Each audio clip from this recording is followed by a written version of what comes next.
Today we're going to talk about cribbing and wind sucking. Two of those habits that just drive us crazy when we walk in the barn. What are they? Well, basically, cribbing, or wood chewing, is when that horse goes up, grabs a piece of wood, because the wood's usually softer, and they sit there and they just bite off small pieces at a time, small chunks. And they're slowly going to eat your barn and your fences down. Whereas wind sucking, it's also referred to sometimes as cribbing. It's where that horse will go up, lock its teeth into an object, and just suck wind.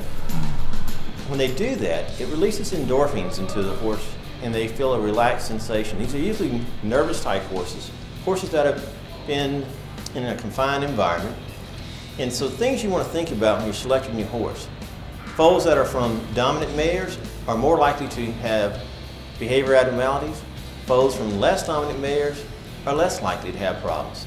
Foals that are weaned and put into a barn or a stable environment are going to increase their behavior vices. And foals that are weaned and put in dry lots are going to have more vices than foals that are put out in pasture. So what can you do? What you want to do is wean your foals, put them in groups, put them into a pasture environment, and let them learn to socialize. Now, the one thing that we're all guilty of doing is we want that bigger foal to win at the show, so we feed it grain. What we found out is feeding a foal grain increases the chance of behavior vice by 4-fold. So be cognitive of that, and maybe you don't want to feed as much grain as you think you do.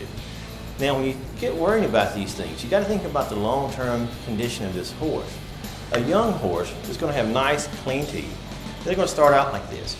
And when they become a geriatric horse, they're still going to need these teeth in order to chew grass and to tear it up. What happens in horses that are cribbers, when you look at this horse, he wears his upper gum away and he ends up to his dental pad. This actually becomes painful to some of these animals, and they'll start having trouble chewing. But again, it's something you can help by changing your management and making sure that these foals are weaned, they're put out into a pasture lot, and managed carefully.